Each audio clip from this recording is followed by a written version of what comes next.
అక్షయ నిరీక్షణ అనే ఈ ఛానల్ని సబ్స్క్రైబ్ చేయండి, వీడియోని లైక్ చేయండి, షేర్ చేయండి.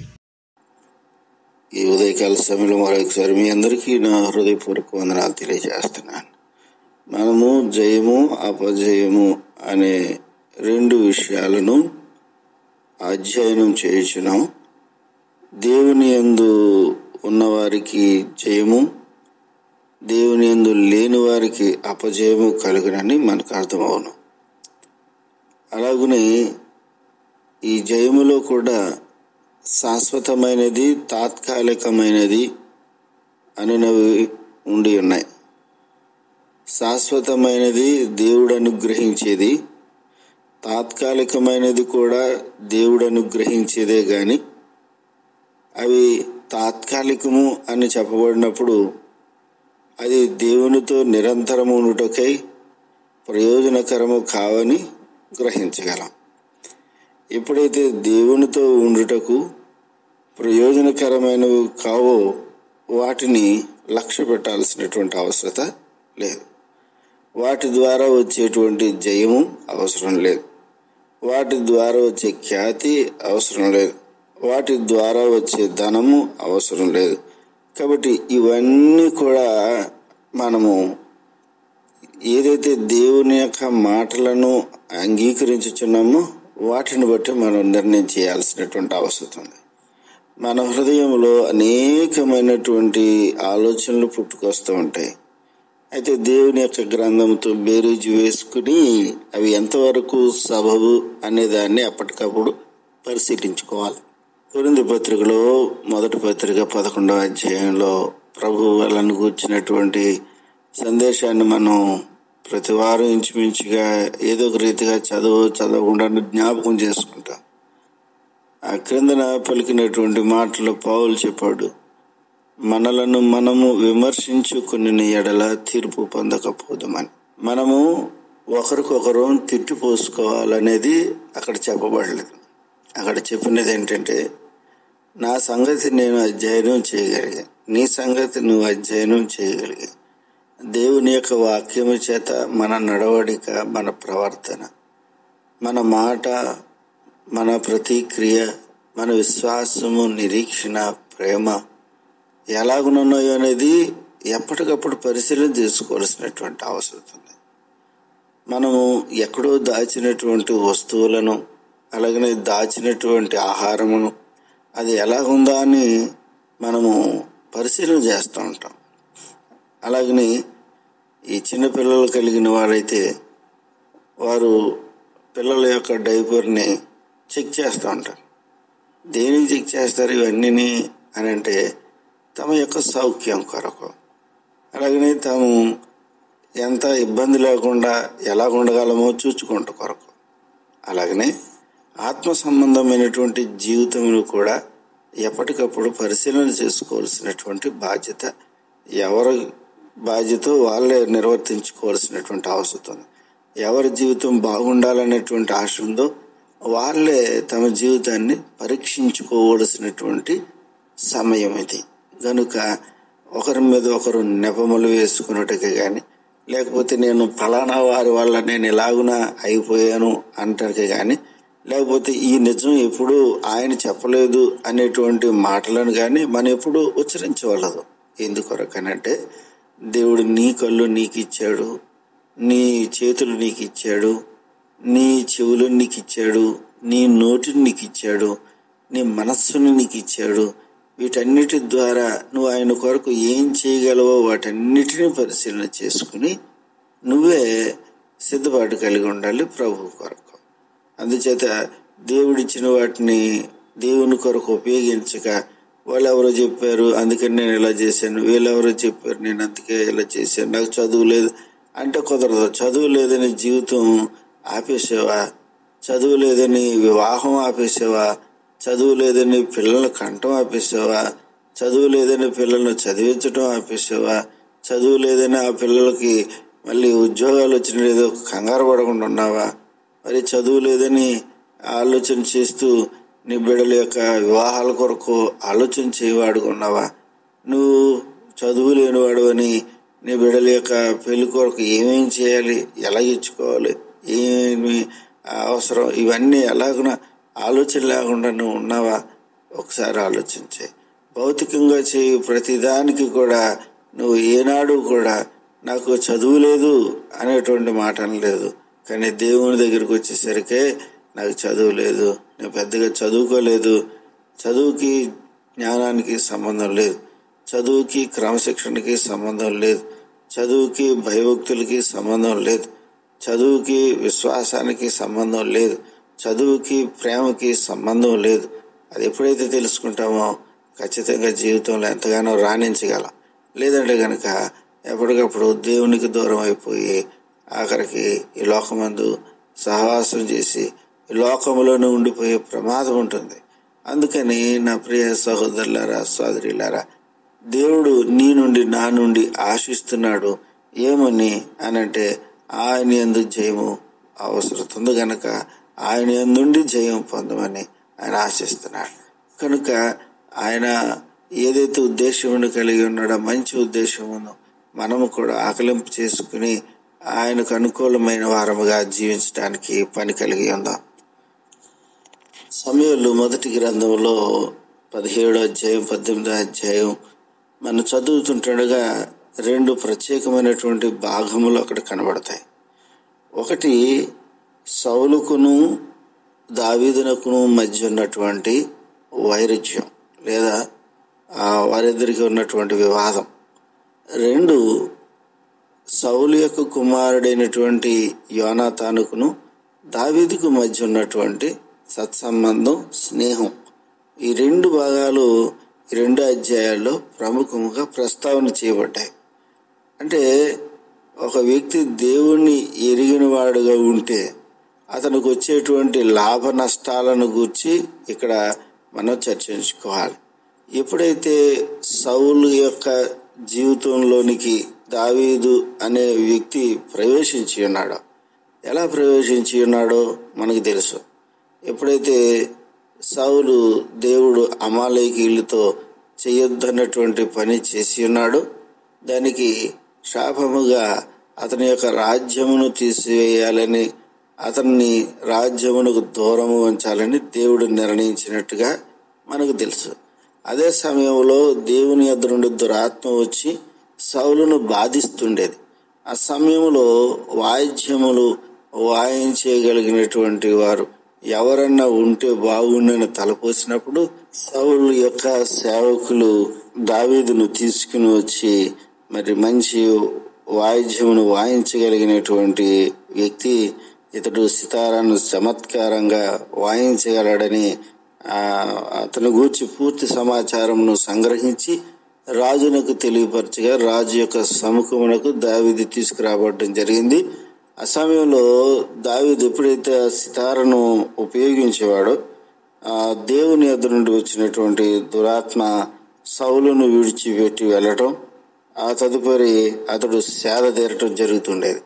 కాబట్టి ఇది అనుదినము జరిగేటువంటి తంతు. ఇక అస్మాను దేవుని యొద్ద నుండి దురాత్మ రావటం, సౌలుని పీడించటం, సౌలు అలాగన దురాత్మ పట్టినప్పుడు దావీదు సితారను వాయించటం, సితారను వాయించుంటుండగా దురాత్మ పారిపోవటం, ఇవన్నీ కూడా తరచుగా జరుగుతుండేది. కనుక ఆ విషయంలో దావీదు ఒక గొప్ప అనుభూతిని పొంది ఉన్నట్టుగా మనం చూస్తున్నాం. కారణం ఏంటంటే అతడు ఇంతకుముందు కూడా సితారను వాయించాడు, కానీ ఎప్పుడు కూడా అతడు ఇలాగన ఒక వ్యక్తికి సేద తీరటం అనేది ఎప్పుడు చూడలేదు. అంటే తనకు తెలియదు, తను సేద తీరేవాడు. తన ఆత్మీయ సంబంధమైనటువంటి విషయంలో ఏదైతే తను మందను కాచుకునేవాడు, ఆ మందను కాచుకునే సమయంలో తన పని తను జరిగించుకోవడానికి, కొంత సేద తీరటానికి ఇది ఉపయోగపడేది. కాబట్టి ఈ వాయిద్యం మీద ఉన్నటువంటి అవగాహనను బట్టి అతడు సౌలుకి పట్టినటువంటి దురాత్మను వదిలించటానికి ప్రయోజనకరమైనదిగా మనము ఇక్కడ దావీదు ఉపయోగించినట్టు మనం చూస్తున్నాం. అయితే దేవుని యొక్క ఉద్దేశం మనం ఆలోచన చేసినప్పుడు సౌలు ఒక గొప్ప స్థితిని పొందుకున్నట్టుకై దేవుని చేతనే నిర్ణయించబడి తీసుకురాబడడం జరిగింది. ఇది వాస్తవికంగా దావీదునకు ఏదీ తెలియదు. దావీదు నేను రాజుగారి ఇంట్లోనికి నేను వెళ్తాను, ఎందుకనంటే తన అన్నలందరూ కూడా రాజ్యంలో సైనికులుగా ఉన్నారు. ఒక రాజ్యంలో సైనికులుగా అన్నలందరూ ఉండి అలాంటి రాజ్యంలో డైరెక్ట్గా రాజుగారు పక్కన కూర్చునేటువంటి అర్హత వస్తుందా అని అంటే రాదు. కానీ దేవుని యొక్క ఉద్దేశంలో ఏదైతే దావీదు పక్షమందు దేవుడు న్యాయం జరిగించాలని ఆశ కలిగి ఉన్నాడు కాబట్టి ప్రతి ఒక్కరికి వేరువేరు భాగములలో భాగస్వామ్యం కల్పించినప్పటికీ దావీదుకి మట్టుకు రాజు దగ్గర ఉండేటువంటి గొప్ప భాగ్యాన్ని దేవుడు ఇచ్చి ఉన్నాడు. ఎందుకొరకు ఇచ్చి ఉన్నాడు అనేది మీరు జ్ఞాపకం ఉంచుకోవాలి. ఒక వ్యక్తి దేవుని చేత ఆశీర్వదించబడాలంటే ఏం చేయాలి?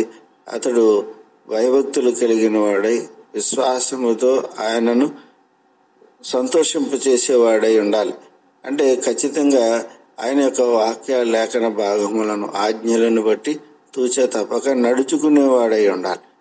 తద్వారా ఆ వ్యక్తి దేవుని చేత ఆశీర్వదించబడి అటు విశ్వాసం చేత జయమును పొందేటువంటి అవకాశం ఉంటుంది. దావీదు అలాగనే జయం పొంది ఉన్నాడు. అయితే రాను రాను ఏం జరుగుతున్నదంటే సౌలుకి దావీదుకి మధ్య ఒక చక్కని బంధము, అంటే ఒక మంచి పని చేస్తున్నాడు కాబట్టి ఆ మంచి పని చేసేవాడిగా దావీదును గుర్తించడం జరిగింది సౌలు.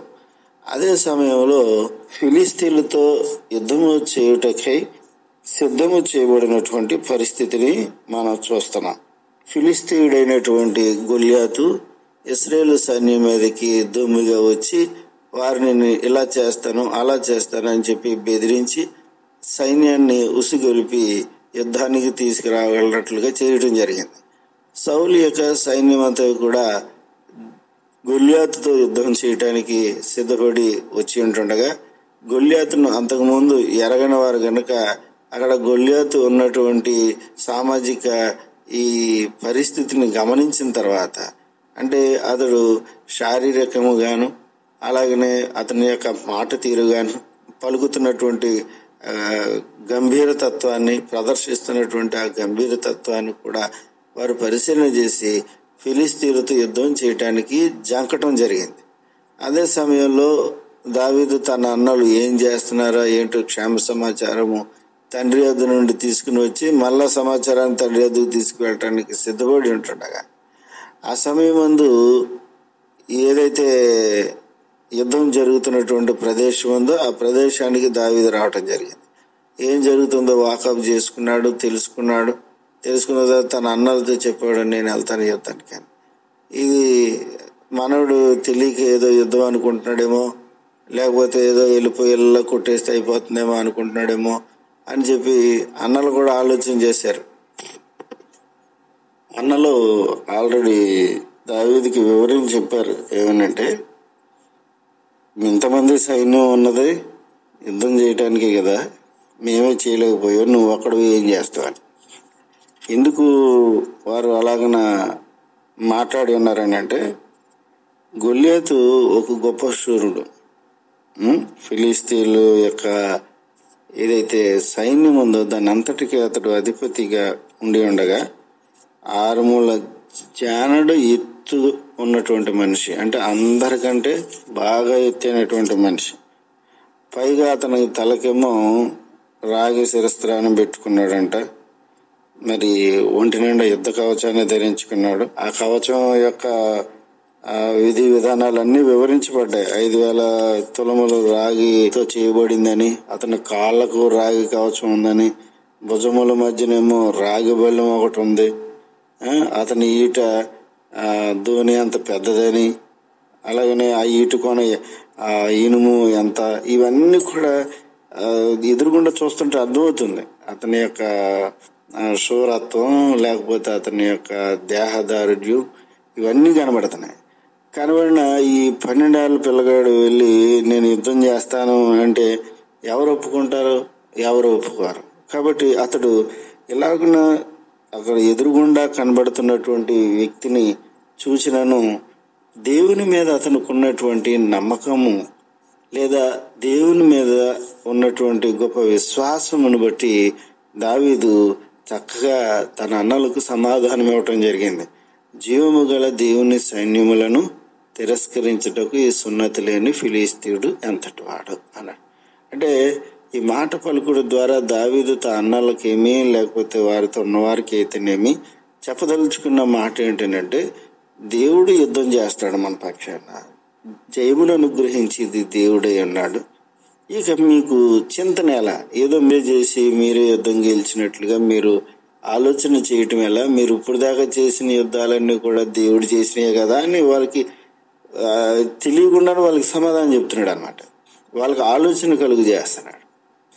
ఎందుకని అని అంటే, తనకు దారిలో జరిగినటువంటి సంఘటనల గురించి జ్ఞాపకం చేయటం జరిగింది. ఈ సంఘటన డైరెక్ట్గా రాజుగారికి చెప్పేస్తున్నాడు. ఎందుకని? అన్నలకు చెప్పాడు. అన్నలు ఏమన్నారు, నువ్వు గొర్రెమందని అంతా కూడా ఎక్కడో ఎవరికో ఇచ్చేసి నీ గర్వంతో నీ హృదయం చెడుతనంతో ఇక్కడ ఏం జరుగుతుందో చూసేస్తాకొచ్చు, యుద్ధం చూడటానికి వచ్చావు నువ్వు అని వాళ్ళు నిందలు వేయటం మొదలెట్టారు. సో దావీదు కూడా సమాధానం వాళ్ళకి ఇచ్చాడు, నన్ను అలాగ మీరు అర్థం చేసుకుంటే అలాగా అన్నట్టుగా. అయితే దావీదు చెప్పినటువంటి మాటలన్నిటినీ అందరికీ వినిపింపబడడం వలన వెళ్ళి సమాచారం సౌలుకు తెలియచేయబడడం జరిగింది. సౌలు దగ్గరికి దావీదు తీసుకురాబడ్డాడు. దావీదు సౌలుతో మాట్లాడుతూ అంటున్నాడు, ఇదిగో నీ దాసుడైన నేను నా తండ్రి యొక్క గొర్రెలను నేను కాయచుంటుండగా సింహం ఒకటి ఎలుగుబంటి వచ్చి నా మందలో ఉన్నటువంటి గొర్రె పిల్లని ఎత్తుకుపోతుంటుండగా నేను దాన్ని తరిమి చంపి వాటి నోటి నుండి నేను గొర్రెని విడిపించాను. ఆ సింహం నా మీదకు రాగా దాన్ని గడ్డం పట్టుకుని దాన్ని కొట్టి చంపాను. కాబట్టి నీ దాసుడైన నేను సింహాన్ని ఎలుగుబంటిని చంపాను.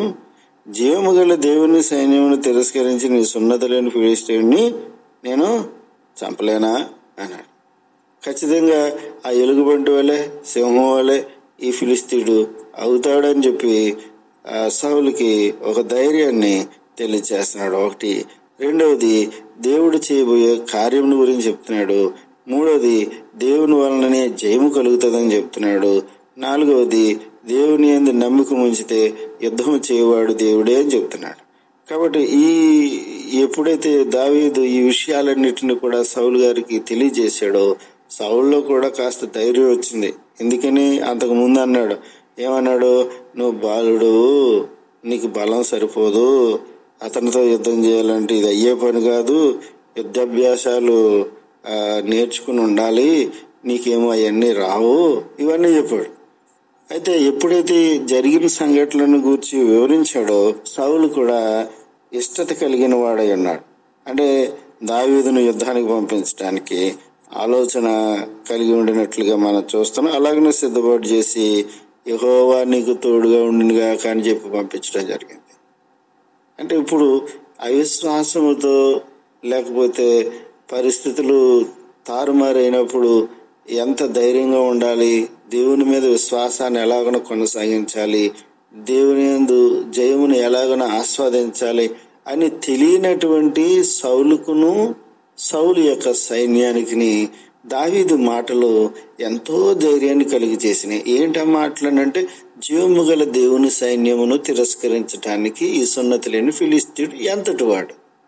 అంటే మీరు దేవుని మీద నమ్మకమును విశ్వాసమును ఉంచినట్లయితే ఏ పనినైనా సాధించగలరు. దేవుడు సహాయం చేస్తాడు. మీ నమ్మకం ఉండాలి, దేవుడు చేయగలడం ఉండాలి. మీ శక్తియుక్తులు కాదు, మీ బలాబలాలు కాదు, మీ యొక్క ఎత్తు పొడుగులు కాదు, లేకపోతే మీ వయసులు కాదు, ఇవన్నీ చెప్తున్నాడు అనమాట. తను వెళ్ళటం ద్వారా ఇవన్నీ వాళ్ళకి అర్థమైనాయి. ఒక 12 ఏళ్ల ప్రాయం కలిగినటువంటి బాలుడు యుద్ధం దగ్గరికి వెళ్ళి చూడడమే ఒక గొప్ప, అందులో పాలు పొందటం అని అంటే దాని గురించి ఆలోచన, నేనే వెళ్తానని అంటాం, అది ఇంకెంత గొప్ప ధైర్యాన్ని సైన్యానికి ఇచ్చి ఉంటుంది. ఆలోచించండి. ఇంతమంది ఉండి చేయలేని పని ఒక్కడు వెళ్ళి చేస్తున్నాడని అంటే ఏ ధైర్యంతో అనగలిగి ఉన్నాడు? ఇదేమన్నా తనకు ప్రయోజనాన్ని కలిగించేదా? కొన్ని తను రాజునైపోతాడు రాత్రి అవడు కదా. అతడు సౌలు అప్పటికే అనౌన్స్ చేశాడు, ఎవరైనా యుద్ధాన్ని జయిస్తే అతనికి నా యొక్క కుమార్తెనిచ్చి వివాహం చేస్తానన్నమాట. అయితే ఇది దావీదుకి తెలుసు అంటే దావీదు తెలీదు. ఒకవేళ పిల్ల కోసం వెళ్ళాడంటే కాదే. అతడు కేవలము దేవుని యొక్క గొప్పతనమును తెలియపరచటానికి. దేవుని ప్రజలు కూడా దేవుని యొక్క సామర్థ్యమును గుర్తెరిగినట్లుగా దావీదు అక్కడికి తీసుకురాబడి ఉన్నాడు. కాబట్టి నా ప్రియ సహోదరులారా, సోదరులారా, మనకు కలుగు చేయబడేటువంటి జయమును దేవుని యందు మనం ఆస్వాదించటానికి ఎల్లప్పుడూ కూడా సిద్ధముగా ఉండాలి. దేవుడు ఏ రీతిగా మనలను జయమునకు పురుకొల్పుతాడో దాని కొరకు మనం సిద్ధపడి ఉండాలి. సిద్ధపడి లేమనుకో నిరుత్సాహం అనేది మనలో ఆవహించి దేవుడు ఉన్నాడు, దేవుడు ఏమీ చేయలేదు అనేటువంటి నిస్సహాయ స్థితిలోనికి మనం వెళ్ళిపోతాం. అలా కాకుండా దేవుడు మనకున్నాడు, నా దేవుడు నాకు సహాయం చేస్తాడు, నేను జయము పొందుతాను, నేను ఆయన కొరకు నిలిచి ఉంటాననేటువంటి గొప్ప నమ్మకం నీకుంటే గనక యెహోవా ఖచ్చితంగా నీకు నాకు మనందరికీ తోడుగా ఉండి ఎవరు అట్టి ఆశను కలిగి ఉంటారో, ఎవరు అట్టి విశ్వాసమును అగుపరుస్తారో వారికి తప్పకుండా ఆయన జయమును అనుగ్రహిస్తాడు. దావీదేమి భౌతిక సంబంధమైన దాని కొరకు ప్రాకులాడలేదు. అక్కడ దేవుని యొక్క సైన్యము యొక్క గొప్పతనమును ప్రదర్శించుటకు మాత్రమే అతడు యుద్ధం చేసి ఉన్నాడు. మాట గుర్తుపెట్టుకోండి. శ్రద్ధగా ఉన్నందుకు మీ అందరికీ వందనాలు. మీకు ఏదైనా ప్రార్థన అవసరం, వాక్య సందేహం ఉన్నా మాకు తెలియపరచండి. మా ఫోన్ నెంబర్ 9491291891 నెంబర్ మరి ఒకసారి 9491291891. మీ అందరికీ వందనములు.